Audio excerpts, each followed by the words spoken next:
जल को सुखा दिया। ये नीचे से सिमटाव होता है, नीचे से ऊपर की ओर सिमटाव होता। फिर जब ये नाभि चक्र टूटेगा तो हृदय चक्र में समा जाएगा। हृदय चक्र में वायु का वास होता, यानी वायु ने अग्नि को अपने में समाहित कर लिया और इस तरह से वायु आकाश में उड़ गई। ये आंखों की पुतलियां ऊपर पलट जाती हैं, मुंह खुला का खुला रह जाता।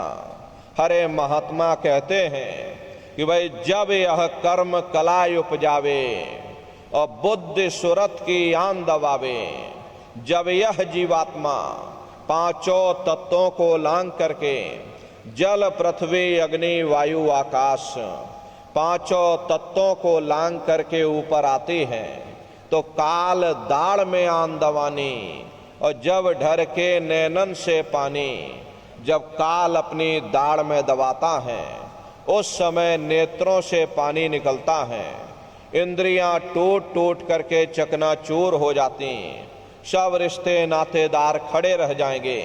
लगे टकटकी दिखे न भाई, वाही समय को करे सहाय।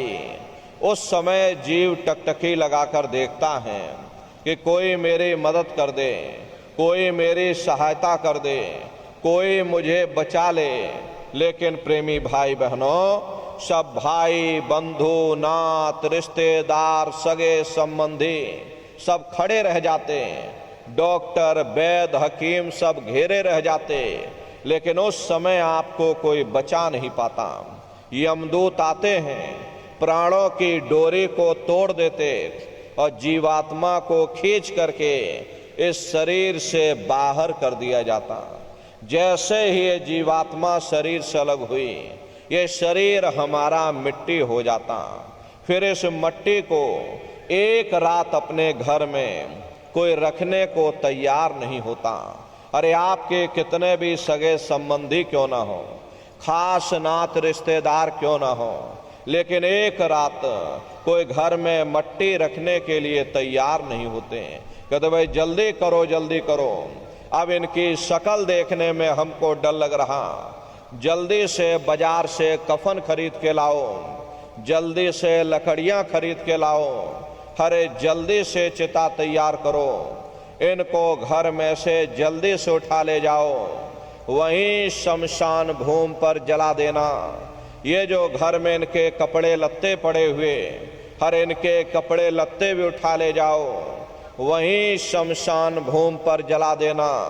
जिस बिस्तर पर ये लेटे रहे, ये बिस्तर भी अशुद्ध हो गया।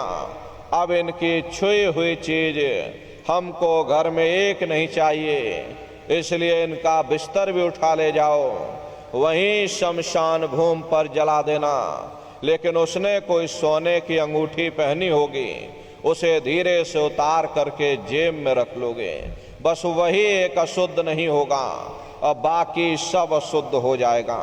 हरे महात्मा कहते हैं कि भाई कुटुंब परिवार मतलब का और बिना धन पास नहीं जाए।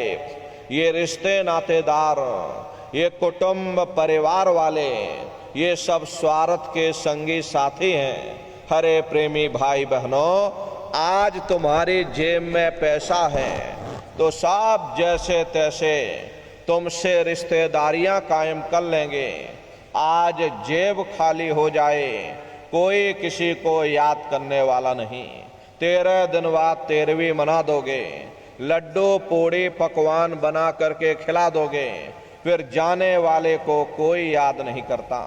अभी बूढ़े बुजुर्गों से पूछा जाए कि क्या तुमको तुम्हारे माँ बाप की याद आती है, तो कहेंगे भाई नहीं आती। अरे क्यों नहीं आती? तुम्हारे माँ बाप थे, तुमको पाला पोसा बड़ा किया, खुद बेचारे भूखे रहे होंगे, तुम्हारा पेट पाला होगा, तुमको तुम्हारे माँ बाप की याद क्यों नहीं आती? क्योंकि तुम्हारे सामने तुम्हारे लड़के बच्चे हो गए, तुम्हारे नाती पोता पंती और संती हो गए, इसलिए तुम अपने माँ बाप की यादों को धीरे धीरे भूल गए और नई यादों में धीरे धीरे बस गए। ऐसे ही प्रेमी भाई बहनों, एक दिन सब तुमको भी भूल जाएंगे, कोई किसी को याद करने वाला नहीं। ये कहानी तो शमशान भूमि पर समाप्त हो गई। उधर देखो क्या होता, तुम्हारी जीवात्मा को ले जा करके ऊपर धर्मराज की कचहरी में पेश कर दिया जाएगा। वहां पलक झपकते ही तुम्हारे अच्छे बुरे कर्मों का हिसाब किताब हो जाएगा।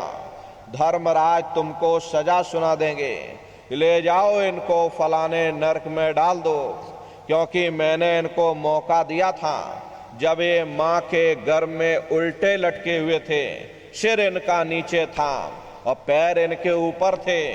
उस समय इन्होंने मुझसे प्रार्थना की थी कि हे मालिक, मुझे एक बार मौका दे दो, मुझे एक बार मनुष्य शरीर दे दो, हम भजन करेंगे, भक्ति करेंगे, हम अपनी जीवात्मा का कल्याण करेंगे। तो मैंने इनकी प्रार्थना को स्वीकार कर लिया और इनको मैंने ये मनुष्य शरीर दे दिया और कह करके मैंने भेजा था कि भाई ये मनुष्य शरीर ये किराए का, वहां कोई तुम्हारी पुकार सुनने वाला नहीं, कोई तुम्हारी दर्द भरी आवाज को सुनने वाला नहीं। हरे प्रेमी भाई बहनों, महात्मा कहते हैं कि भाई नर के अनेक और हैं, कहाँ लग कहूँ बखान, और दुख भोगते यह जीव जो जाने जो भोग समान। कहते भाई एक नरक नहीं, ऐसे वहां पर अलग अलग नरक बने हुए, अलग अलग खोटे पाप कर्मों के वहां पर अलग अलग नरक बने हुए। ये जीव अपने अपने कर्म के अनुसार अनंतों अनंत युगों तक, वर्षों की बात नहीं कर रहे, अनंतों अनंत युगों तक जीव नरकों की यातनाओं को भोगता रहता। और नरकों की यातनाएं भोगने के बाद में इसी जीवात्मा को सीधे मनुष्य शरीर नहीं दिया जाता, बल्कि इसे 4 खान 84 लाख योनियों में डाल दिया जाता। जैसे बच्चा होता है, अब बच्चा पहले कक्षा 1 पास करेगा, फिर कक्षा 2 में जाएगा, ऐसे वहां पर भी पूरा चैनल बना हुआ। नरकों की यातनाओं को भोगने के बाद में इन्हीं जीवों को 4 खान 84 लाख योनियों में डाल दिया जाता। ये 4 खान 84 लाख योनियां ये कोई मामूली योनियां नहीं होती। 4 खान का मतलब होता है अंडज, पिंडज, उपमज, स्थावर, ये 4 खाने होती हैं। पहली श्रेणी तो इन पेड़ पौधों की आती जिनके अंदर पानी का तत्व मौजूद होता है। कभी ये भी मनुष्य हुआ करते थे, लेकिन आज अपने कर्मों का भोग पा रहे एक जगह पर बेचारे खड़े हुए। दूसरी श्रेणी कीड़े मकोड़ों की आती है, जिनके अंदर पृथ्वी और अग्नि का तत्व मौजूद होता। तीसरी श्रेणी पंछियों की आती, चौथी चौपाए जानवरों की आती, और 5वीं स्वयं इंसान की आती, जिसके अंदर 5 तत्व जल, पृथ्वी, अग्नि, वायु, आकाश, 5 तत्व मौजूद होते हैं। प्रेमी भाई बहनों, ये 4 खाने हैं, इनकी अलग अलग 84 लाख योनियां होती हैं। अब आप पेड़ पौधों को देखिए तो नीम का पेड़ अलग है, पीपल का पेड़ अलग है, ऐसे ही अलग अलग प्रजातियों के कीड़े मकोड़े, अलग अलग प्रजातियों के पशु पंछी, कुल मिलाकर के 84 लाख योनियां हैं। हम दुनिया के जीव नरकों की यातनाओं को भोगने के बाद में इन्हीं 84 लाख योनियों में डाल दिए जाते हैं। मामूली कष्ट नहीं होता। अरे हमको आपको गर्मी लग गई तो हम लोग छाया में आ गए, सर्दी लग गई कंबल रजाई ओढ़ लिया, भूख लग गई रोटी खा ली, बीमार हो गए अस्पतालों में चले गए, अपना अपना इलाज करवा लिया। लेकिन देखो इन जानवरों को, क्या गर्मी, क्या सर्दी, क्या बरसात, एक एक रोटी के टुकड़े के लिए बेचारे दर बदर भटकते रहते। किसी का हाथ कट गया, किसी का पैर कट गया, किसी को जीते जी काट डाला, मुर्गी की गर्दन ही मरोड़ डाली। अरे उनको भी दर्द होता, उनको भी तकलीफ होती। मादा बिच्छू होती है, मादा बिच्छू की मौत कैसे होती? मादा बिच्छू जब अपने बच्चे को जन्म देती है तो उसी के बच्चे अपनी भूख को मिटाने के लिए अपनी माँ की पीठ पर चढ़ जाते हैं और उसी के मांस को नोच नोच करके खाते हैं। वो तड़पती रहती है, कराहती रहती है, लेकिन जब तक हड्डी हड्डी न बच जाए उसके बच्चे अपनी माँ की पीठ से नीचे नहीं उतरते। ऐसे न जाने कितने जीव जंतु इस संसार में भरे पड़े हुए। अरे कई जन्म भय कीट पतंगा, कई जन्म भय मीन कुरंगा, कई जन्म पंखे सर्प होयो, कई जन्म है वर वृक्ष जोयो, मिल जगदीश मिलन की वरिया और चिरंकार यह देश सजरिया। करोड़ों करोड़ युगों से हम आप नरकों की यातनाओं को भोगने के बाद फिर कभी कीड़े पतंगों की योनि में, कभी पेड़ पौधों की योनि में, तो कभी पशु और पंछियों की योनि में भटका खाते। प्रेमी भाई बहनों, 84 लाख योनियों की सबसे जो आखिरी योनि होती है वो गाय और बैल की योनि होती। गाय स्त्री का रूप लेती है और बैल पुरुष का रूप लेते हैं। ये 84 लाख योनियों की सबसे आखिरी योनि यानी कि अंतिम पायदान होता है। उसके बाद तब जाकर के हम लोगों को दोबारा फिर से मनुष्य शरीर प्राप्त होता। इसीलिए कहा गया कि बड़े भाग्य मानुष तन पाया और कोट जन्म जब भटका खाया। कोटान कोट जन्म जन्मांतरों तक अलग अलग योनियों में भटकने के बाद में तब बड़े सौभाग्य से हम लोगों को ये मनुष्य शरीर प्राप्त हुआ। बड़े से बड़े देवी देवता भी इस मनुष्य शरीर को पाने के लिए तरसते हैं, क्योंकि उन नरकों से, उन 84 लाख योनियों से निकलने का केवल एक ही दरवाजा है, वह केवल मनुष्य का शरीर है। इसे मनुष्य रूपी मंदिर में बैठ करके हम उस परमात्मा की भक्ति कर सकते। इसीलिए संतों महात्माओं ने इस पंच भौतिक शरीर को सच्चा हरि मंदिर कहकर याद किया कि हरि मंदिर यह शरीर है और ज्ञान रतन प्रकट होए, ये असली हरि मंदिर है। जब भी वो मालिक मिलेगा इसे हरि मंदिर के अंदर मिलेगा। इसे पंच भौतिक शरीर को गुरु नानक साहब ने नर नारायणी देह कहकर याद किया। ये वो देह है जिसमें नारायण स्वयं विराजमान हैं। वो नारायण जब भी मिलेंगे तुम्हें तुम्हारे अंदर मिलेंगे। यही कबीर साहब ने लिखा है कि जो तिल माही तेल है और जो चकमक में आग, और तेरा साईं तुझ में और जाग सके तो जाग। जिस तरह से तिल में तेल होता है, पत्थर में अग्नि होती है, ठीक उसी तरह से वो मालिक हरेक के घट घट में, हरेक के वजूद के अंदर बैठा हुआ। यही आपकी धर्म पुस्तकों में भी लिखा है कि अरे मोको का धूड़े रे बंदे, मैं तो तेरे पास में, और ना तीरथ में ना मूरत में, मैं तो हूँ विश्वास में। ना मैं तीरथ में मिलूंगा, ना मैं मूरत में मिलूंगा, ना मैं अन्य किसी कर्म कांड में मिलूंगा, ना मैं ग्रंथों में मिलूंगा, ना मैं पोथियों में मिलूंगा, ना मैं किताबों में मिलूंगा। चाहे सारी उम्र बैठ करके तुम अखंड रामायण पढ़ते रहो, अरे मैं जब भी मिलूंगा तो मैं तुम्हारे अंदर मिलूंगा। हरे प्रेमी भाई बहनों, बड़ी सीधी सी बात है कि अगर खाना बनाने की किताब सारी उम्र बैठ करके पढ़ते रहोगे कि भाई खाना ऐसे बनता है और खाना वैसे बनता है, खाने में नमक डाला जाता और खाने में तेल डाला जाता, तो कभी तुम्हारा पेट नहीं भर सकता। जब तक आप खाना बनाओगे नहीं, उसे स्वयं खाओगे नहीं, कभी तुम्हारा पेट नहीं भर सकता। हम वेदों की निंदा नहीं करते, हम ग्रंथों की निंदा नहीं करते, हम गीता कुरान बाइबल की निंदा नहीं करते। अरे वेद शास्त्र गीता कुरान बाइबल कहती है कि भाई मनुष्य के अंदर अंड खंड ब्रह्मांड है, स्वयं वो परमात्मा इसके अंदर बैठा हुआ चलो अंदर चलो, अंदर चल करके उस परमात्मा का दर्शन दीदार करो। अब सवाल ये उठता है, भाई आखिर हम अपने अंदर जा करके उस परमात्मा का दर्शन कैसे करेंगे? तो इसके लिए संतों महात्माओं ने केवल 3 साधन बताए। साधन 3 सारे वर्णे और साधन सब थोथे मान। इस कलयुग में उस मालिक को पाने के लिए महात्माओं ने केवल 3 साधना बताई। पहला है सुमरन, दूसरा है ध्यान और तीसरा है भजन।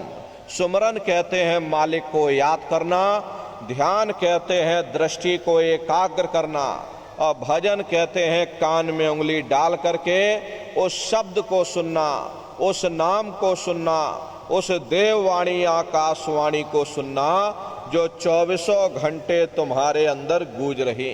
प्रेमी भाई बहनों, ये सुरत शब्द नाम योग की साधना है। संतों का जो इतिहास रहा, संतों के इतिहास में सबसे पहले कबीर साहब आए जिन्होंने सुरत शब्द नाम योग की साधना जारी की। उसके बाद गुरु नानक साहब आए, गुरु नानक साहब ने भी सुरत शब्द नाम योग की साधना जारी की। उसके बाद और भी महात्मा आए, कबीर, नानक, दादू दरिया, भीखा, रविदास, पलटू, जगजीवन। चित्रकूट में आप चले जाइए, गोस्वामी जी महाराज जिन्होंने रामचरित्र मानस बनाई, उन्होंने भी सुरत शब्द नाम योग की साधना जारी की। अरे आपके राजस्थान की धरती पर देखो मीराबाई हुई, सहजोबाई हुई, उन्होंने भी उस मालिक को पाया तो सुरत शब्द नाम योग की साधना करके पाया। प्रेमी भाई बहनों, ये सुरत शब्द नाम योग की साधना है। इस साधना की 3 क्रियाएं हैं, सुमरन, ध्यान और भजन। तो कैसे आप लोग सुमरन करोगे, कैसे ध्यान और भजन करोगे, जरा बैठ करके अच्छी तरह समझिएगा और फिर घर पर जा करके करिएगा। तो सबसे पहले सुमरन कैसे किया जाएगा? सुमरन करने के लिए एक माला आप लोग ले लेना। ये देखिए प्रेमी भाई बहनों, 108 दाने की ये माला है। अपने अपने घरों में बैठ करके बाहर से अपनी आंख को बंद कर देना। दोनों आंखों के मध्य भाग में अपने ध्यान को रोक करके और दाने दाने पर जय गुरुदेव नाम का उच्चारण करिएगा। हर दाने पर जय गुरुदेव नाम, हर दाने पर जय गुरुदेव नाम, जय गुरुदेव, जय गुरुदेव, जय गुरुदेव, कुल 108 बार करिएगा। दूसरी बार फिर यहीं वापस आ जाओगे। जब आप जय गुरुदेव नाम का उच्चारण करोगे तो दोनों आंखों के मध्य भाग में अपने ध्यान को रोक करके और दाने दाने पर जय गुरुदेव नाम का उच्चारण करिएगा। जिसको आप याद कर रहे हो, एक समय ऐसा आएगा वो अंतर में तुम्हारे सामने प्रकट हो जाएगा। उसके स्वरूप को देख लेना, फिर उसी के स्वरूप को याद करके जय गुरुदेव नाम का सुमरन सभी नए प्रेमी भाई बहन करिएगा। दूसरी बार फिर यहीं से जय गुरुदेव नाम का सुमरन, तीसरी बार फिर यहीं से जय गुरुदेव नाम का सुमरन। इस तरह से कुल 8 बार जय गुरुदेव नाम का सुमरन सभी नए प्रेमी भाई बहन करिएगा। 8 बार करने के बाद में ये माला आप रख देना। प्रेमी भाई बहनों, ये जय गुरुदेव नाम किसी साधारण इंसान का नाम नहीं, ये स्वयं उस अनामी महाप्रभु का नाम है। समय समय पर संत महात्मा अपने अपने समय पर आकर के अपनी साधना के द्वारा उस मालिक के नाम को सिद्ध करते हैं, उस मालिक के नाम को जगाते हैं। जैसे कबीर साहब आए, उन्होंने साहिब नाम सिद्ध किया।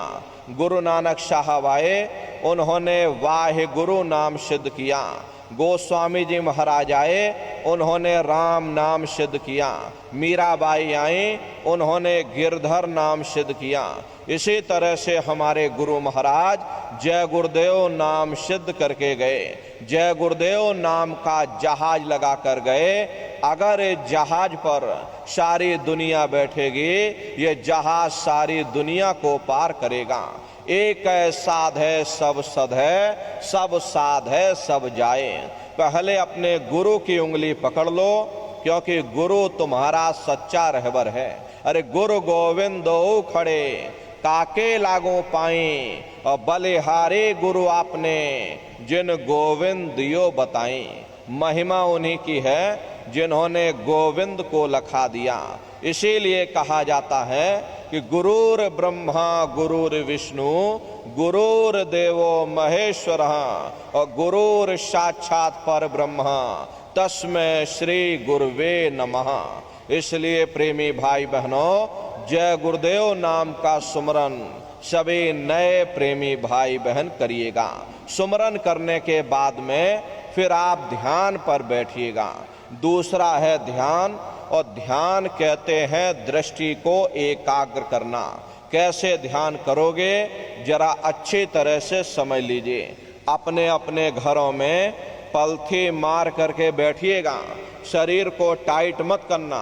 बहुत से लोग क्या करते हैं कि ध्यान के समय अपने शरीर को बिल्कुल टाइट कर देते। अब अगर शरीर को ही आप टाइट कर दोगे तो ये शरीर आपका थक जाएगा और फिर शरीर ढीला पड़ जाएगा। इसलिए पहले से ही अपने शरीर को बिल्कुल ढीला छोड़ देना। जितना आराम से आप बैठोगे उतना आपके लिए अच्छा रहेगा। तो ढीले बदन से बैठिएगा। आँखों को धीरे से बंद कर देना। दोनों आँखों के मध्य भाग में दूर सामने देखिएगा। सामने आपको अंधेरा दिखाई पड़ेगा। बस उसी अंधेरे में एक जगह पर आप अपनी दृष्टि को एकाग्र करिएगा। होशियारी यही रहे, ये आँखों की पुतलियां हिलने ना पाएं।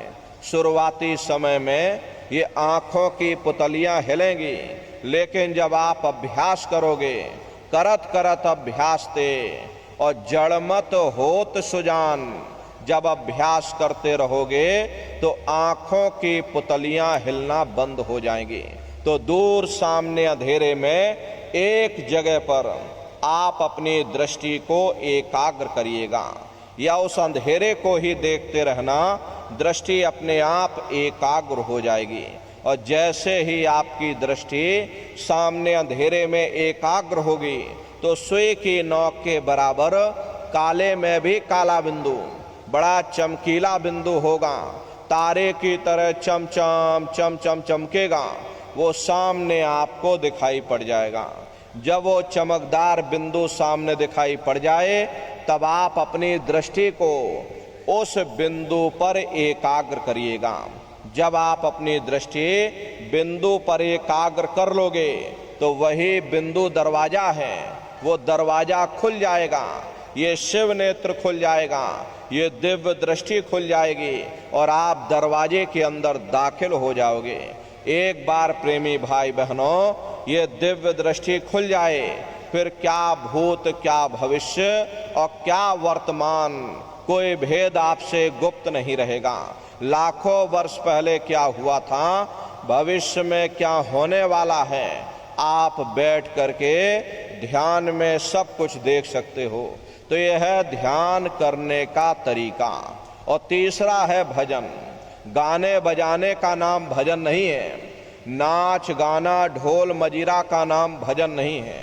भजन कहते हैं उस रूहानी आवाज को सुनना जो 24 घंटे तुम्हारे अंदर गूंज रही। कैसे भजन करोगे जरा अच्छी तरह से समझ लीजिए। ये दोनों उंगली कानों में डाल करके ये कानों को बंद कर देना। कान इसीलिए बंद किए जाते हैं ताकि बाहर की कोई आवाज हमको सुनाई ना पड़े। अपनी सुविधा से बैठिएगा।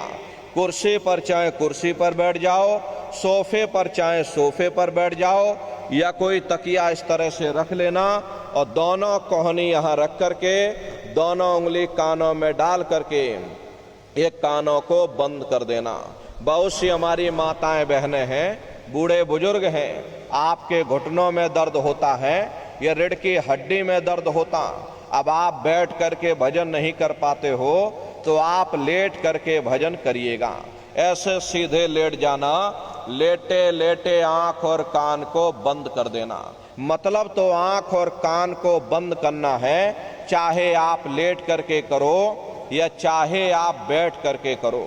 यही कहा गया है कि आंख कान मुख बंद कराओ, अनहद झिंगा शब्द सुनाओ।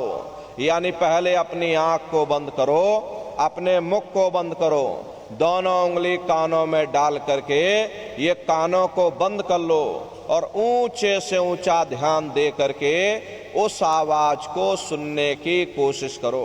प्रेमी भाई बहनों, जब आप अपने कानों को बंद करके ऊंचा ध्यान दे करके गौर से सुनोगे तो आपको ऐसा अनुभव होगा कि कहीं सीटी जैसी आवाज आपके कानों में गूंज रही है। टी, इस तरह से सीटी जैसी आवाज शुरू में आप सभी को सुनाई पड़ेगी। करना कुछ नहीं है, लेटे हो चाहे बैठे हो, बस आप उस आवाज को सुनते रहना और सुनते सुनते उसी में लीन हो जाओ। जब आप उसमें लीन हो जाओगे तो कुछ समय बाद में दोबारा आपको अनुभव होगा कि कहीं बड़ी दूर से एक महीन आवाज, घंटे और शंख की आवाज हमारे कानों में बज रही। जैसे मंदिरों में घंटियां बजती हैं, टन टन टन, इसी तरह से घंटे और शंख की आवाज आप सभी को सुनाई पड़ेगी। उसी घंटे शंख की आवाज को महात्माओं ने शब्द कहा। अरे आपकी धर्म पुस्तकों में लिखा है कि पोथी पढ़ पढ़ जग मुआ, पंडित भया न कोई, और 2.5 अक्षर प्रेम का पढ़े सो पंडित हुई। दुनिया वाले कहते हैं कि 2.5 अक्षर का मतलब प्रेम है।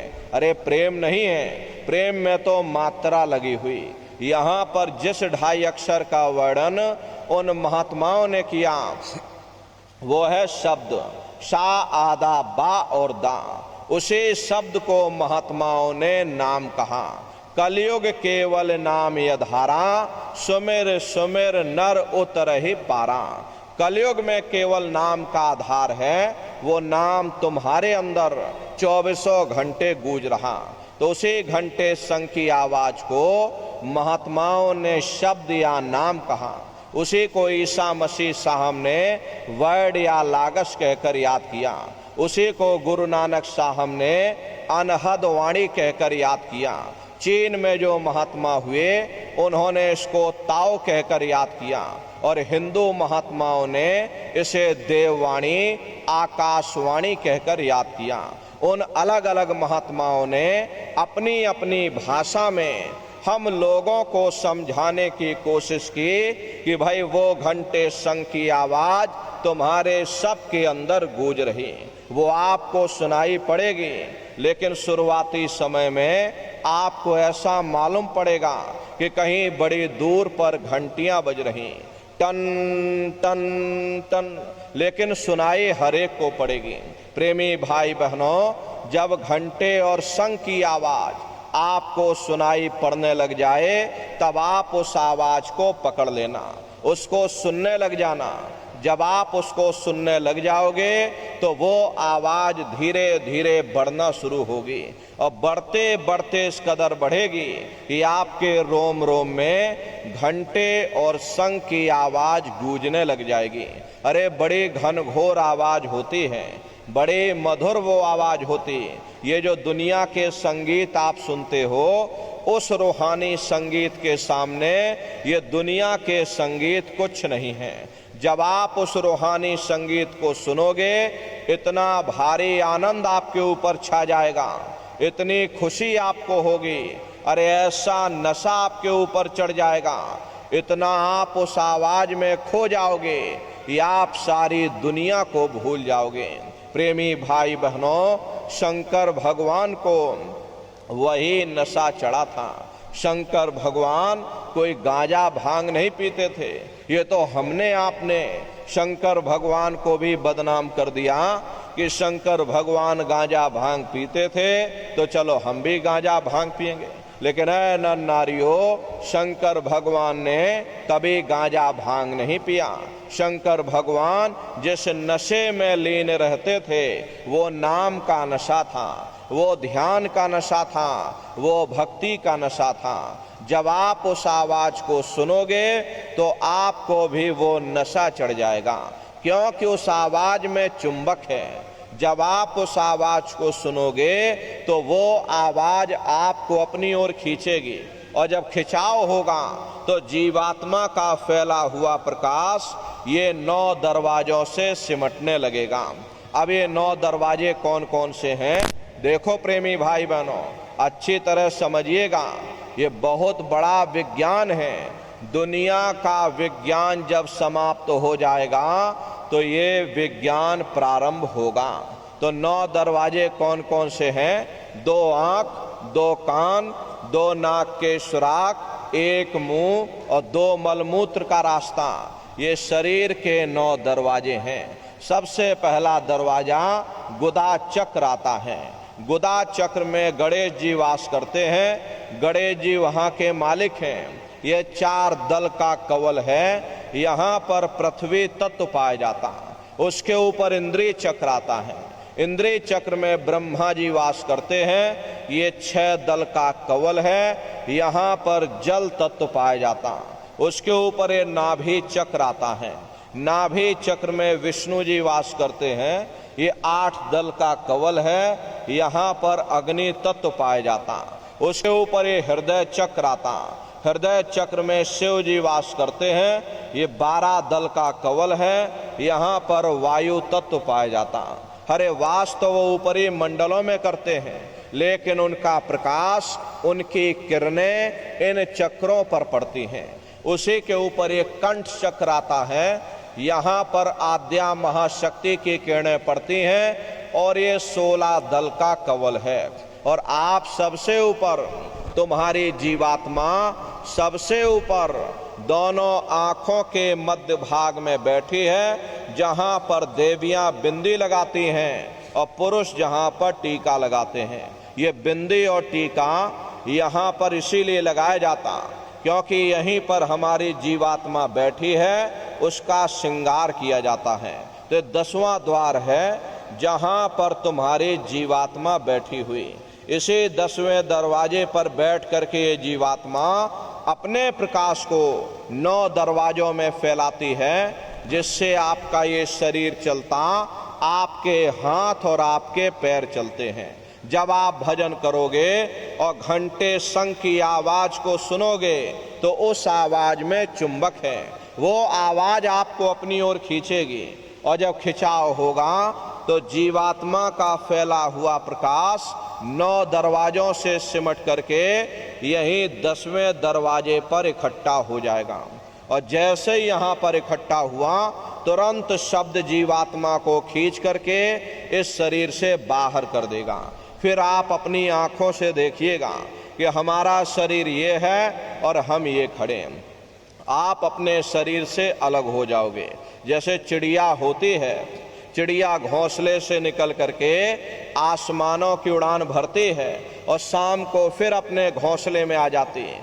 ऐसे ही तुम्हारी ये जीवात्मा इस शरीर रूपी घोंसले से निकल करके ब्रह्मांडों की सैर करेगी, देवी देवताओं के दर्शन करेगी, राम और कृष्ण के दर्शन करेगी और घूम करके फिर अपने शरीर रूपी घोंसले में वापस चली आएगी।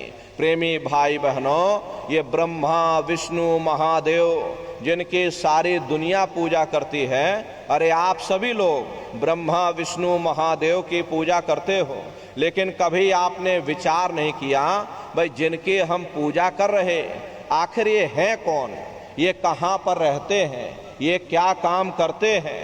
हरे प्रेमी भाई बहनों, राम कौन है और कृष्ण कौन है, ईश्वर कौन है, ब्रह्म कौन है, ये कहाँ पर रहते हैं, तो जरा संक्षिप्त में आप समझिएगा। क्योंकि अगर हम इसका वर्णन आपको करेंगे तो लाखों वर्ष हमको लग जाएंगे, एक लोक का वर्णन नहीं कर पाएंगे। इतने विशाल लोक ऊपर बने हुए, लेकिन आपको हम संक्षिप्त में बता रहे कि किन किन मंडलों को पार करते हुए तुम्हारी ये जीवात्मा अपने 5वें मंडल पर यानी कि सचखंड में पहुंचेगी। प्रेमी भाई बहनों, जब आप भजन करोगे और घंटे शंख की आवाज को पकड़ करके जब आप शरीर रूपी घोंसले से बाहर निकल जाओगे, तो उसी घंटे शंख की आवाज को पकड़कर ये जीवात्मा ब्रह्मांडों की चढ़ाई करेगी। पलक झपकते यह जीवात्मा खरबों योजन ऊपर चली जाती है। यह सूरज चांद सितारों को पार करने के बाद सबसे पहले जो आपको लोक मिलेगा उसे महात्माओं ने शिवलोक कहा। शिवलोक तमोगुणी स्थान है, वहाँ के मालिक शिव जी हैं, वो पार्वती जी के साथ उस लोक में विराजमान हैं। शिव जी का दर्शन करने के बाद फिर जब आप ऊपर चढ़ोगे, उसी के ऊपर ब्रह्मा जी का लोक आएगा। ब्रह्मा जी का लोक वो रजोगुणी स्थान है, वहाँ के मालिक ब्रह्मा जी हैं, वो गायत्री सावित्री और सरस्वती के साथ उस लोक में विराजमान हैं। और ब्रह्मा जी का दर्शन करने के बाद में फिर घंटे और शंख की आवाज को पकड़ करके फिर जब आप ऊपर चढ़ोगे, उसी के ऊपर विष्णु लोक आएगा। विष्णु लोक वो सतोगुणी स्थान है, वहाँ के मालिक विष्णु जी हैं। उनका बड़ा मनमोहक स्वरूप है, उनकी 4 भुजाएं हैं और चारों भुजाओं में शंख गदा पद्म और चक्र सुशोभित हैं। और आप क्षीर सागर में लक्ष्मी जी के साथ विराजमान। ये तीनों देवता ब्रह्मा विष्णु और महादेव अपने अपने लोक में बैठ करके राज कर रहे। एक रचयिता है जो जीवों को रचता है, एक पालनहार है जो जीवों को पालता है, और एक संहार करता जो जीवों को नष्ट कर देता। इनकी जो माता हैं वो आद्या महाशक्ति हैं। ब्रह्मा विष्णु महादेव लोक के ऊपर वो आद्या महाशक्ति का लोक आता है, और उसी लोक को पार करने के बाद सबसे पहला देश पड़ता है, या यूं कह लीजिए कि पहली राजधानी पड़ती है, जिसे महात्माओं ने सहस दल कवल कहा। वो राजधानी है, ये ब्रह्मा विष्णु महादेव के जो लोक हैं, उस राजधानी के अंतर्गत आने वाले जिले हैं। आप इस तरह से समझिए, जैसे आपके राजस्थान की राजधानी जयपुर है, भीलवाड़ा आपका जिला है, इसी तरह प्रेमी भाई बहनों वो सहस दल कवल राजधानी है। राजधानी का जो मालिक है वो निरंजन भगवान है। ये ब्रह्मा विष्णु महादेव ये निरंजन भगवान के ही पुत्र हैं, और ये आद्या महाशक्ति ये निरंजन भगवान की अर्धांगिनी है। और निरंजन भगवान स्वयं तीनों लोकों के मालिक हैं। उन्हीं को त्रिलोकीनाथ कहा जाता। हिंदू उन्हीं को परमात्मा कहते, मुसलमान उन्हीं को खुदा कहते, और ईसाई उन्हीं को गॉड कहते। घंटे और शंख की आवाज जो हर इंसान के अंदर गूंज रही, वो आवाज उन्हीं के मुखार बिंद से हो रही। निरंजन भगवान का जो स्वरूप है वो ज्योतिष स्वरूप है। 1000 बाती की अखंड ज्योति वहां पर बराबर जल रही। हम आप मंदिरों में ज्योत जलाते हैं, ये तो हम आप नकल करते हैं। महात्माओं ने चिन्ह बता दिया कि भाई उनका ऐसा स्वरूप है, तो हम लोग यहाँ पर नकल करने लगे। अरे इस ज्योत में तेल की जरूरत पड़ती है, बाती की जरूरत पड़ती है, लेकिन वो अखंड ज्योति वहाँ पर ऐसी जल रही जिसमें ना तेल की जरूरत है और ना बाती की जरूरत है। पलटू साहब ने जिक्र किया कि उल्टा कुआ गगन में और तिसमें जरे चिराग, और तिसमें जरे चिराग, बिना रोगन बिन बाती, और 6 ऋतु 12 मास जरत रहे दिन राती। और सतगुर मिले जो होए ताहि की नजर में आवे, और बिन सतगुर नहीं कोई वाह को दर्शावे। वो अखंड ज्योति ऐसी है जिससे पूरा ब्रह्मांड प्रकाशवान हो रहा। जितनी भी अवतारी शक्तियां आई, राम आए, राम को वहीं से नीचे उतारा गया। इसीलिए उस देश को अयोध्या नगरी या कौशलपुर देश भी कहा गया। गोस्वामी जी महाराज जब साधना करके वहां पहुंचे, तभी गोस्वामी जी महाराज ने रामचरित्र मानस में लिख दिया क्या उन्होंने रामचरितमानस में लिखा? देखिए गोस्वामी जी महाराज कहते हैं कि मोद्यो नैन त्रिशत में भयो पुन चितवत कौशलपुर गयो। जब मैंने अपने बाहर की आंख बंद की, मेरी अंतर की आंख खुल गई और मैं क्या देख रहा हूं? मैं कौशलपुर देश में पहुंच गया। मोह विलोक राम मुस्काई, मुझे देख करके राम भगवान प्रसन्न हो गए। उन्होंने ऊपर जाने का मुझे रास्ता दे दिया।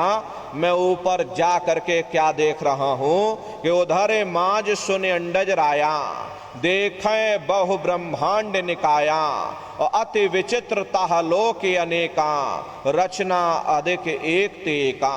विचित्र विचित्र भांत के वहां पर लोग बने हुए, एक से बढ़कर एक सुंदर सोने के महल बने जिनकी शोभा अवर्णीय है।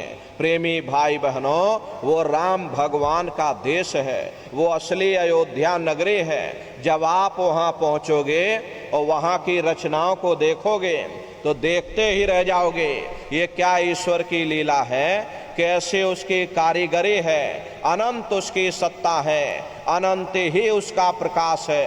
हरे प्रेमी भाई बहनों, उसी आनंद को पा करके बड़े बड़े राजे महाराजाओं ने अपने राजकाज पर ठोकरें मार दी और जंगलों में जाकर के नंगे हो करके नाचने लगे। मीराबाई को जब ये दौलत मिल गई, मीराबाई ने राजपाट छोड़ दिया। मीराबाई कहने लगी कि मैं मिल जाए पाए पियो अपना, तब मेरे पीर बुझानी, और मीरा सुरत शब्द सहलानी। कबीर साहब को जब ये दौलत मिल गई और अन्य महात्माओं को जब ये दौलत मिल गई तो उन्होंने कलम तोड़ करके लिख दिया कि अचरज देखा भारी साधो, अचरज देखा भारी रे, और बिना बजाए निस्दिन बाजे, घंटा शंख नगारी रे, और बहरा सुन सुन मस्त होत है, तन की खबर बिसारी रे, और बिन भूमि के महल बना है, तामे ज्योति उजारी रे, अंधा देख देख सुख पावे, और बात बतावे सारी रे, और जीता मरकर फिर जी जावे, बिन भोजन बलधारी रे, और ब्रह्मानंद संत जन बिरला, कोई समझे बात हमारी रे। प्रेमी भाई बहनों, वो राम भगवान का देश है, वो असली अयोध्या नगरी है। राम जी का दर्शन करने के बाद फिर तुम्हारी ये जीवात्मा दूसरे मंडल के शब्द को पकड़ करके दूसरे मंडल की चढ़ाई करेगी। शाम तज श्वेत को गहना, सुरत को तान धुन सुनना, और बंक के द्वार धस बैठो, और त्रिकुटी जाय कर लेना। उसी के ऊपर दूसरा देश आता है जिसे महात्माओं ने त्रिकुटी देश कहा। वहाँ के जो मालिक हैं वो ब्रह्म हैं, वहीं से मन और माया की उत्पत्ति हुई, वहीं से तीन गुण, रजोगुण तमोगुण सतोगुण, तीनों गुणों की उत्पत्ति वहीं से हुई। ये जो आपके वेद हैं, अरे वेदों को सारी दुनिया पढ़ती है, वेदों की भी उत्पत्ति उसी स्थान से हुई है। महात्मा कहते हैं कि त्रिकुटी महल में विद्या सारा, घनहर गरजे बजे नगारा, और लाल वरण सूरज उजियारा। वहां पर दो धुने, बादलों की गर्जन और मृदंग की आवाज उस लोक में गूंजती रहती है। जैसे पहले स्थान पर राम भगवान के देश में घंटे और शंख की आवाज होती है, ऐसे ही दूसरे मंडल पर यानी कि ब्रह्म के देश में बादलों की गर्जन और मृदंग वहां पर बजता रहता है। ओम का जाप बराबर वहां होता रहता। ब्रह्म का जो स्वरूप है लाल वरण सूरज उजियारा, ये सूरज कुछ नहीं है। ऐसे तुम लाखों लाख सूर्य इकट्ठे करोगे तो वहां का एक सूर्य बनेगा। प्रेमी भाई बहनों, ब्रह्म का जो स्वरूप है वो सुबह के लाल सूर्य के समान है, इसीलिए वहां का पूरा ब्रह्मांड लाल है। जहां तक आपकी निगाह जाएगी ब्रह्म देश में चारों तरफ आपको लाल ही लाल नजर आएगा। महात्मा जब साधना करके वहां पहुंचे तभी महात्माओं ने लिख दिया, लाली मेरे लाल की, और जित देखूं तो लाल, और लाली देखन में गई और मैं भी हो गई लाल। वो पूरा ब्रह्मांड ही लाल है। तो जितने साधक वहां पहुंच जाते हैं उन सभी को योगेश्वर कहा जाता है। जैसे व्यास जी हुए, वशिष्ठ जी हुए, वाल्मीकि जी हुए, इन सब की पहुंच वहीं तक थी। इसीलिए कहा गया कि वाल्मीकि भय ब्रह्म समाना। जब इनकी जीवात्मा वहां पहुंची और जब इन्होंने ब्रह्म का दर्शन किया तो इनका स्वरूप भी ब्रह्म के समान यानी कि ब्रह्म स्वरूप हो गया। तो जितने साधक वहां पहुंच जाते हैं उन सभी को योगेश्वर कहा जाता है। योगेश्वर भगवान श्री कृष्ण उसी देश में वास करते हैं। ये जो ब्रह्म देश है वो श्री कृष्ण भगवान का ही देश है और श्री कृष्ण भगवान वहीं पर रहते हैं। ये बाहर की जन्माष्टमी नहीं है जो आप लोग मनाते हो, ये तो आप नकल करते हो। महात्माओं ने कहा था भाई सही मायने में तुम जन्माष्टमी कब मनाओगे? जब तुम्हारी ये जीवात्मा 5 तत्व जल पृथ्वी अग्नि वायु आकाश और 3 गुण रजोगुण तमोगुण सतोगुण 5 तत्व और 3 गुणों से परे हो करके ब्रह्म देश में पहुंच करके जब कृष्ण भगवान का दर्शन कर लोगे तब सही मायने में जन्म अष्टमी मनाई जाएगी। वहां कृष्ण भगवान का दर्शन करने के बाद फिर तुम्हारी ये जीवात्मा तीसरे मंडल के शब्द को पकड़ करके तीसरे मंडल की चढ़ाई करेगी। आगे पहुंची सुन झंकार, ररंकार धुन सुनी पुकार, आगे श्वेत सुन्न है भाई और मान सरोवर पैठ नहाई। उसी के ऊपर तीसरा देश आता है जिसे महात्माओं ने सुन्न देश कहा, उसी को रारंग देश कहा जाता, उसी को अक्षर और नेति कहा जाता। वहाँ के जो मालिक हैं वो रारंग पुरुष यानी कि पार ब्रह्म पुरुष हैं। वहाँ किंगरी और सारंगी 2 धुनें उस लोक में गूंजती रहती है और पार ब्रह्म पुरुष का जो स्वरूप है वो पूर्णमासी के चंद्रमा के समान बड़ा ही मनमोहक स्वरूप है। इसी स्थान पर प्रेमी भाई बहनों एक बहुत बड़ा अमृत का सरोवर बना है जिसे महात्माओं ने मान सरोवर कहा। जब तुम्हारी ये जीवात्मा उस मान सरोवर में स्नान कर लेगी तो जन्म जन्मांतरों के मैले पाप कर्म साफ हो जाएंगे। अरे यहाँ के पानी से तुम्हारे कर्मों की सफाई नहीं होने वाली। ये बाहर का पानी तुम्हारे शरीर के मैल को धो सकता है, लेकिन जो पापों का मैल है, जो अंतःकरण में ये जो कर्मों की गंदगी जमा वो जब साफ होगी जब आप तीसरे मंडल पर पहुंच करके उस गंगा में डुबकी लगाओगे। उसमें स्नान करने के बाद ये जीवात्मा हंस रूप हो जाती है। हंसन मिले हंसा हो जाई, मिले जो अमी हारा है। जीवात्मा का खुद का प्रकाश उस अमृत के सरोवर में स्नान करने के बाद 16 सूर्य के बराबर हो जाता। तब फिर यही जीवात्मा चौथे मंडल के शब्द को पकड़ करके चौथे मंडल की चढ़ाई करती है। 2 पर्वत के संग निहारो, भंवर गुफा ते संत पुकारो। 2 पर्वतों को पार करने के बाद बड़ा सुंदर देश आता जिसे महात्माओं ने भंवर गुफा कहा। वहाँ के जो मालिक हैं वो सोहंग पुरुष हैं और सोहंग पुरुष का दर्शन करने के बाद ताके परे धाम सतनामा और 3 बजे सतलोक ठिकाना। सोहंग देश के ऊपर वो 5वां देश आता जिसे महात्माओं ने सचखंड देश कहा। वो सचखंड देश अजर अमर अविनाशी सदा एक रस रहने वाला देश है। वहाँ न काल है, न कर्म है, न दुख है, न संताप है, न पुण्य है, न पाप है। जो जीवात्माएं वहाँ पहुँच जाती हैं हमेशा के लिए जन्म मरण के बंधनों से आज़ाद हो जाती। वहाँ के जो मालिक हैं वो सत्पुरुष भगवान हैं जिनके रोम रोम में खरबों खरब सूरज चांद सितारे प्रकाशवान।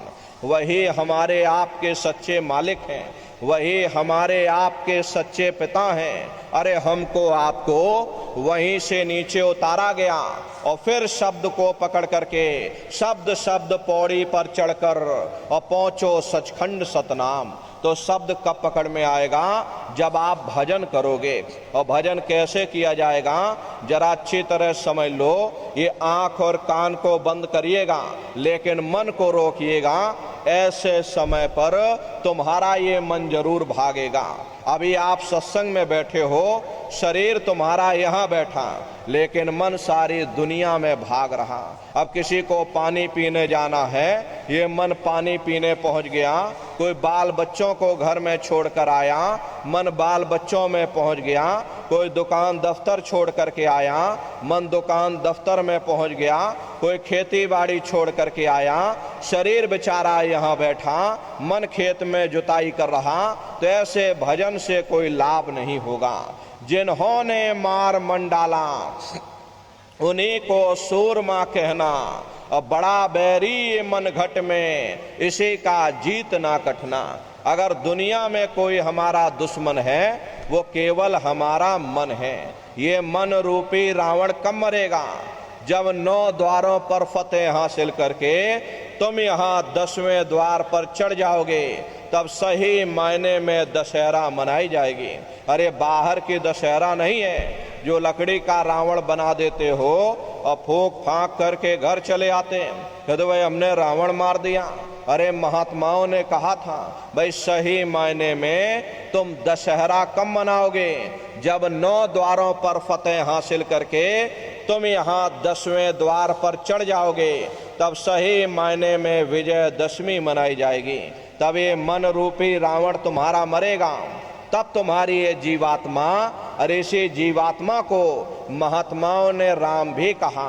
अरे आपकी धर्म पुस्तकों में लिखा है, एक राम दशरथ का बेटा, एक राम घट घट में लेटा, एक राम का शकल पसारा, एक राम है सबसे न्यारा। एक वो राम है जो अयोध्या के वासी हैं, और एक राम घट घट में लेटे, यानी हमारी आपकी जीवात्मा जो हर एक के अंदर मौजूद है। महात्माओं ने कहा भाई एक वो राम है, और एक राम का शकल पसारा, यानी पहले स्थान के मालिक वो निरंजन भगवान जिनको दुनिया त्रिलोकीनाथ कहती है, जिनका ये पूरा पसारा पूरा संसार है। महात्माओं ने कहा भाई एक वो राम है, और एक राम है सबसे न्यारा। 5वें स्थान के मालिक वो सतपुरुष भगवान जो हमारे आपके सच्चे पिता हैं। महात्माओं ने कहा भाई एक वो राम है। तो महात्मा तो उस राम की महिमा गाते हैं। मोटी बात आप पकड़िए कि भजन कैसे करोगे। ये आंख कान को बंद कर लेना, ऊंचा ध्यान दे करके सुनना। शुरू में सीटी जैसी आवाज आप सभी को सुनाई पड़ेगी, उसे पकड़ लेना, सुनते रहना। कुछ समय बाद में आपको ऐसा मालूम पड़ेगा कि कहीं बड़ी दूर पर घंटे और शंख की आवाज हमारे कानों में गूंज रही। जब घंटे शंख की आवाज आपको सुनाई पड़ने लग जाए, तब आप सीटी की आवाज को छोड़ देना और घंटे शंख की आवाज को पकड़ लेना। एक बार प्रेमी भाई बहनों आप उस आवाज को पकड़ लो, फिर वो आवाज आपको नहीं छोड़ेगी, खींच करके शरीर से बाहर कर देगी।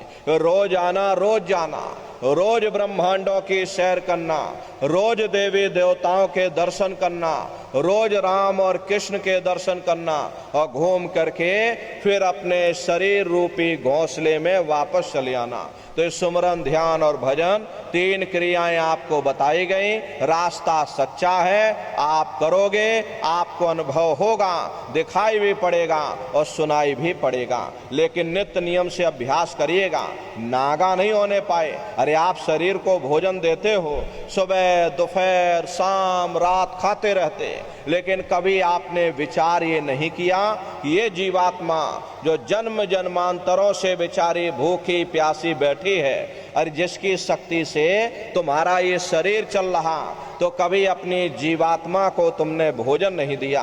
अरे इसका भोजन शब्द है, इसका भोजन नाम है, इसका भोजन भजन है। पहले अपना नियम बनाओ कि पहले हम अपनी जीवात्मा को भोजन देंगे, फिर अपने शरीर को भोजन देंगे। अगर ये नियम आपका बन गया तो आपका लोक भी बन जाएगा और आपका परलोक भी बन जाएगा। प्रेमी भाई बहनों, अरे मालिक को पाने के लिए तुम्हें घर बार छोड़ने की जरूरत नहीं है, तुम्हें समाज छोड़ने की जरूरत नहीं है, तुम्हें जात बिरादरी बदलने की जरूरत नहीं है। अरे जात पात के रगड़े झगड़े ये हमारे अपने नहीं, ये सिर्फ हमारे मन की खुराफात है। आप सभी लोग बुद्धिमान हो, अपनी अपनी बुद्धि से आप सभी लोग विचार करिएगा। जब गुरु नानक साहब नहीं आए थे तब कोई सिख नहीं था, जब मोहम्मद साहब नहीं आए थे तब कोई मुसलमान नहीं था, जब ईसा मसीह साहब नहीं आए थे तब कोई ईसाई नहीं था, और पीछे लौटते चले जाओ तो केवल मनुष्य ही मनुष्य रह जाते। जाति पाति पूछे नहीं कोई, और हरि का भजय सो हरि का होई। लोग यहाँ जात पात बनाते बनाते मर गए, लेकिन ऐ नन्नारियों, जब तुम्हारी ये जीवात्मा इस मनुष्य रूपी चोले को छोड़ करके ऊपर धर्मराज के दरबार में पहुंचेगी तो वहां न तुमसे ये पूछा जाएगा कि भाई तुम किस जाति के हो, या तुम किस कौम के हो, तुम किस मजहब के हो, तुम हिंदू हो या मुसलमान हो, तुम हिंदुस्तान से आए हो या तुम पाकिस्तान से आए हो। अरे वहां तुम्हारे कर्म देखे जाएंगे, भक्ति भाव देखा जाएगा, मालिक से मिलने का प्रेम और प्यार देखा जाएगा। इसीलिए महात्मा समझाते हैं, भाई मालिक को पाने के लिए तुम्हें जात बिरादरी बदलने की जरूरत नहीं है, तुम्हें समाज छोड़ने की जरूरत नहीं है, तुम्हें घर परिवार छोड़ने की जरूरत नहीं है, तुम्हें बाल बच्चे छोड़ने की जरूरत नहीं है, तुम्हें साधु सन्यासी और बाबा बनने की जरूरत नहीं। अरे भाई तुम अपने अपने घर परिवार में रहो, अपने अपने बाल बच्चों के साथ रहो, अपने अपने समाज में रहो, समाज की रीत नीति के अनुसार रहो, मेहनत और ईमानदारी से काम करो, और 24 घंटे में घंटा 2 घंटा अपनी जीवात्मा के कल्याण के लिए सुरत शब्द नाम की कमाई यानी सुमरन ध्यान और भजन करिएगा। यही दौलत तुम्हारे काम आएगी, बाकी सब यहीं पड़ा रह जाएगा। सुई की एक नोक भी तुम्हारे साथ में जाने वाली नहीं है। अरे बड़े बड़े राजे महाराजे आए, सारी जिंदगी उन्होंने ये किला बनाते बनाते गुजार दिया। आज उनके किलों को जाकर देखिए, आज खंडहर बने पड़े हुए। विश्व विजेता सिकंदर सारी दुनिया पर राज करने का ख्वाब देखता था, वो भी मुट्ठी खोल करके चला गया। कोई क्या साथ लेकर के जाएगा? जो चीज तुम्हारे साथ में जाने वाली है वो केवल परमात्मा की भक्ति है। इसलिए प्रेमी भाई बहनों, वो दौलत कमा लो जो अंत समय में तुम्हारे काम आवे, वरना ये समय तुम्हारा निकलता जा रहा, ये श्वासों की पूंजी दिन प्रतिदिन कम होती जा रही। एक समय ऐसा आएगा ये बुलबुला तुम्हारा फूट जाएगा, फिर ना जाने दोबारा ये मनुष्य शरीर तुमको मिले ना मिले। अरे तुम भटकते रह जाओगे युगों युगों के लिए नरकों और चौरासियों में। इसलिए आपको चिताया जा रहा, आपको जगाया जा रहा कि अभी आपके पास मौका है, मौके का लाभ उठाओ। इस मनुष्य रूपी मंदिर में बैठ करके वो आत्मधन कमा लो, वो रूहानी खजाना कमा लो, जिससे तुम्हारी जीवात्मा का कल्याण हो जावे। तो सुमरन ध्यान और भजन नित्य नियम से आप लोग करिएगा। और देखो प्रेमी भाई बहनों, सभी लोग शाकाहारी रहना, क्योंकि हमारे गुरु महाराज ने शाकाहार पर विशेष जोर दिया। गुरु महाराज हमारे कहते थे, ये बच्चे बच्चियों तुम लोग शाकाहारी रहना, शाकाहार का प्रचार करते रहना, इसी से देश और दुनिया में भारी परिवर्तन होगा।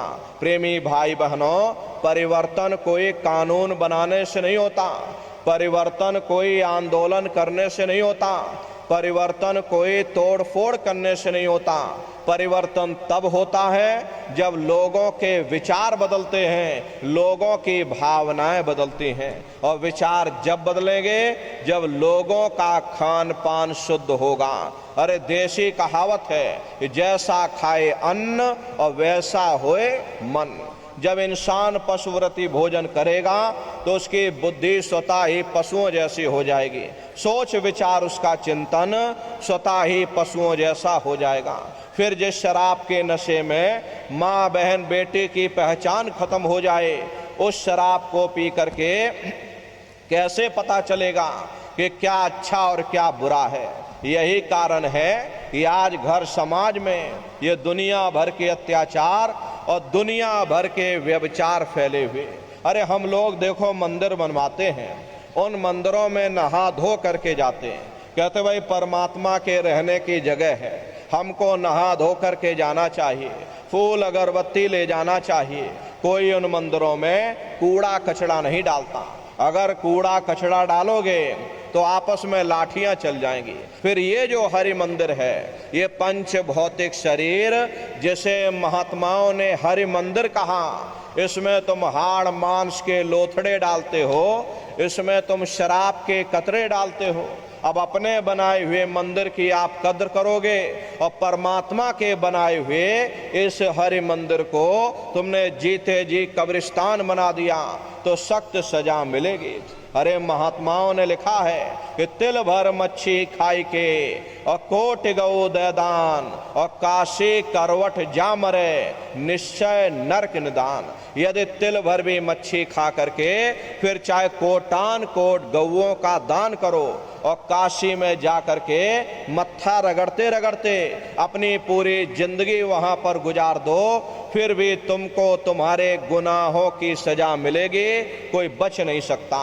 क्योंकि ये कर्म भूमि है, यहाँ तुम जैसा कर्म करोगे वैसा फल तुमको मिलेगा।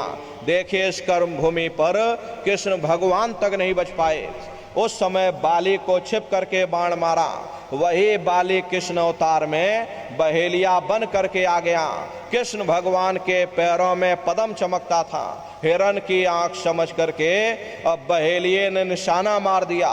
और जब पास में आकर के देखा कृष्ण भगवान थे, अफसोस करने लगे। लेकिन कृष्ण भगवान ने उसको समझाया, भाई इसमें तुम्हारा कोई दोष नहीं, उस समय हमने तुमको मारा और आज तुमने हमको मार दिया, हमारा तुम्हारा अदला बदला पूरा हो गया।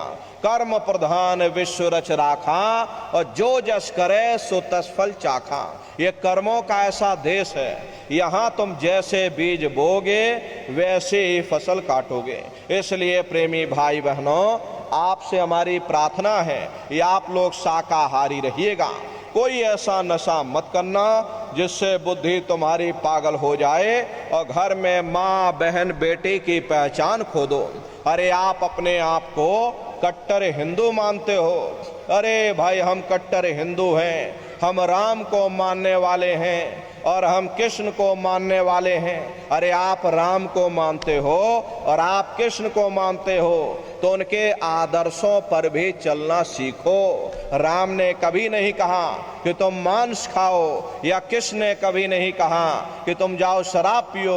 अरे जितने देवी देवता अवतार हुए सभी यही कह करके गए कि अहिंसा परमो धर्मा। अगर हमने किसी को बनाया नहीं तो मिटाने का अधिकार हमारे पास नहीं। अरे आप इंसान हो, इंसान का काम है दया करने का, दया धर्म का मूल है। इसलिए आप जीवों पर रहम करो, रूहों पर रहम करो। सभी लोग शाकाहारी रहना, शाकाहार का प्रचार अपने अपने क्षेत्रों में बराबर आप लोग करते रहिएगा। देखिए हमारे गुरु महाराज परम संत बाबा जय गुरुदेव जी महाराज ने एक अच्छे समाज के निर्माण के लिए, चरित्रोत्थान के लिए 116 वर्ष की आयु तक अथक मेहनत और परिश्रम किया। हमारे गुरु महाराज ने अपने गुरु की याद में मथुरा आश्रम पर इतना विशाल मंदिर बनवाया। गुरु महाराज हमारे कहते थे कि बच्चा मंदिर का वो देवता वहां पर बैठ करके बरकत बांट रहा। अरे आप लोग आइए, वहां कोई रुपया पैसा नहीं चढ़ाया जाता, कोई चंदा चुटकी नहीं। अरे आप लोग आए, मंदिर के देवता के सामने अपनी एक बुराई को चढ़ा दीजिए। वहां पर बुराई चढ़ाई जाती है कि हम आज से मांस मछली नहीं खाएंगे, हम आज से अंडा शराब का सेवन नहीं करेंगे, हम आज से झूठ नहीं बोलेंगे, हम आज से किसी को धोखा नहीं देंगे। अरे आप अपनी एक बुराई चढ़ा दो, आपकी एक मनोकामना पूरी होगी। ऐसा वरदानी मंदिर गुरु महाराज ने अपने गुरु की याद में मथुरा आश्रम पर बनवाया। उन्हीं की याद में ये भंडारे का कार्यक्रम 20 दिसंबर से और 24 दिसंबर तक मथुरा आश्रम पर मनाया जाएगा। तारीख आप लोग याद रखिएगा, 20 दिसंबर से और 24 दिसंबर तक ये भंडारे का कार्यक्रम होगा। आप सभी प्रेमी भाई बहन भंडारे के कार्यक्रम में सब परिवार सादर आमंत्रित हैं। आप लोग पधारिएगा। अरे देश के कोने कोने से दसियों लाख की संख्या में सत्संगी प्रेमी भाई बहन मथुरा दरबार में पधारते हैं। उनके रहने ठहरने के लिए अलग अलग जिलों के वहाँ टेंट राउटी डेरे लगाए जाते हैं। भोजन पानी के लिए अलग अलग जिलों के वहाँ पर भंडारे चलाए जाते। हजारों हजार की संख्या में बराबर वहाँ भंडारे चलते रहते हैं। अपना बहुत बड़ा आश्रम है, करीब करीब 10 किलोमीटर के व्यास में अपना आश्रम बना हुआ, वहीं पर एक कार्यक्रम होता है। अपने आश्रम पर गुरु महाराज की एक छोटी सी गौशाला भी है। गुरु महाराज के पास में कुल 2 गाय थी। 2 गायों का इतना बड़ा परिवार है कि आज के समय में करीब करीब 3000 गाय हैं और 3000 के ऊपर सांड हैं। गौशाला अलग है और नंदीशाला अलग है। उसी के बगल में अपना एक बहुत बड़ा विद्यालय भी है, जिसमें करीब 2,500 से 3,000 बच्चे निःशुल्क विद्या अध्ययन करते हैं। कॉपी किताब पढ़ाई लिखाई बिल्कुल निःशुल्क है। प्रेमी भाई बहनों, आप पधारिएगा। अब ये भंडारे का कार्यक्रम होगा। इस भंडारे के कार्यक्रम में आप सभी प्रेमी भाई बहन पधारिएगा। अपने अपने बच्चों को भी साथ में ले करके आया करिए। हम लोग ये सोचने लगते हैं, अरे बच्चों को क्या करेंगे ले जाकर, ये बच्चे छोटे हैं, अरे इनको घर में रहने दो, इनको पढ़ाई लिखाई करने दो, अभी इनकी पढ़ाई लिखाई की उम्र है, ये सत्संग सुनना ये तो हम लोगों का काम है, इन बच्चों को घर पर पढ़ाई लिखाई करने दो। प्रेमी भाई बहनों, यहीं पर हम आप धोखा खा जाते हैं। अरे पढ़ाई लिखाई जरूरी है, हम ये बात आपकी मानते हैं कि आज के समय में शिक्षा बहुत जरूरी है, लेकिन प्रेमी भाई बहनों, शिक्षा के साथ साथ संस्कार भी जरूरी है। और संस्कार कोई MA BA की डिग्री करने से नहीं पढ़ते, संस्कार कोई डिप्लोमा करने से नहीं पढ़ते। अगर MA BA की डिग्री करने से बच्चों के अंदर संस्कार पड़ जाते तो हिंदुस्तान में इतने वृद्धाश्रम न खोले गए होते। अरे संस्कार पढ़ेंगे महात्माओं के वचनों से, संस्कार पढ़ेंगे सत्संग के माध्यम से। ये बच्चे देश के भविष्य हैं। इन बच्चों के अंदर अच्छे संस्कार डालना ये समय की बहुत बड़ी मांग है। आज के समय में बच्चों के अंदर संस्कारों की कमी देखी जा रही, वरना पहले के समय में अकेले माँ बाप अपने 4-4 बच्चों को पाल लेते थे, लेकिन आज के समय में वही 4-4 बच्चे, वही MA BA और डिग्री और डिप्लोमा किए हुए बच्चे अपने बूढ़े माँ बाप को रोटी नहीं खिला पा रहे। शादी हो जाती है, घर परिवार बांट करके रख दिया, जमीन जायदाद बांट करके रख दी, चूल्हा चौका बांट करके रख दिया, यहाँ तक कि माँ बाप को भी बांट करके रख दिया कि 10 दिन तुम हमारे घर में छोड़ दो और 10 दिन बाद तुम अपने घर में ले जाना। प्रेमी भाई बहनों, ये संस्कारों की बहुत बड़ी कमी है। ऐ माताओं बहनों, ये बच्चे तुम्हारी धरोहर हैं, ये बच्चे तुम्हारे जीवन की पूंजी हैं। अपनी पूंजी को संभाल करके रखिएगा। इन बच्चों को आप बचपन से तैयार करिए, इनको अच्छी शिक्षा देना, इनको अच्छे संस्कार देना, इनको तुम शाकाहारी बनाना, इनको सदाचारी बनाना, इनको चरित्रवान बनाना और इनको भी तुम राम और कृष्ण बना दो। यही बच्चे बड़े हो करके माँ बाप का नाम रोशन करेंगे, घर और समाज का नाम रोशन करेंगे। इसलिए प्रेमी भाई बहनों, अपने अपने बच्चों पर विशेष आप लोग ध्यान दीजिएगा। प्रेमी भाई बहनों, बच्चों पर ध्यान देते हुए बराबर अपने बच्चों को भी सुमरन ध्यान भजन पर बैठाते रहिएगा। इन पर विशेष ध्यान बचपन से दोगे, इन बच्चों के अंदर अच्छे संस्कार पड़ जाएंगे। यही बच्चे आपके काम आएंगे, देश और समाज के काम आएंगे। तो प्रेमी भाई बहनों, इन बातों का आप लोग ध्यान रखिएगा और सुमरन ध्यान और भजन बराबर आप लोग करते रहना। इतना जान लो प्रेमी भाई बहनों, ये रास्ता बिल्कुल सच्चा है। अरे आप करोगे, आपको अनुभव होगा, दिखाई भी पड़ेगा और सुनाई भी पड़ेगा। अरे आपका लोक भी बन जाएगा और आपका परलोक भी बन जाएगा। इसलिए प्रेमी भाई बहनों, सुमरन ध्यान और भजन नित्य नियम से आप लोग करते रहना।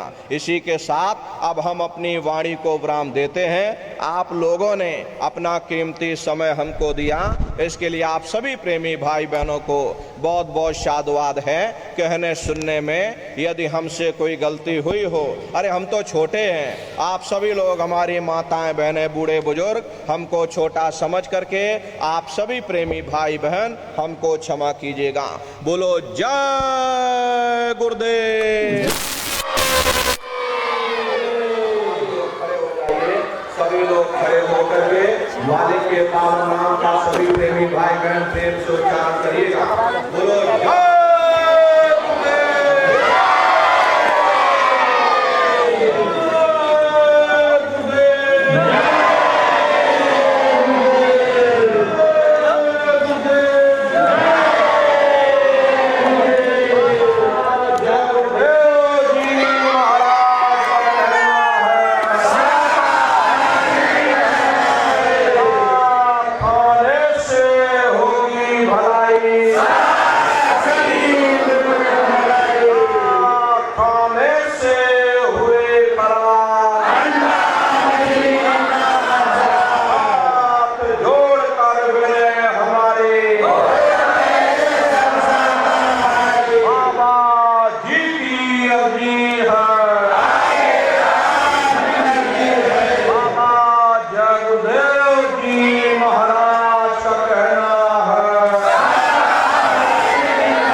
सबसे पहले माताएं बहनें आएंगी, उसके बाद भाई लोग आएंगे। दर्शन के पश्चात आपको सामने सत्संग का प्रसाद मिलेगा। सत्संग का प्रसाद लेकर के तब आप लोग अपने अपने घरों की तरफ बढ़ाइएगा। जय गुरुदेव,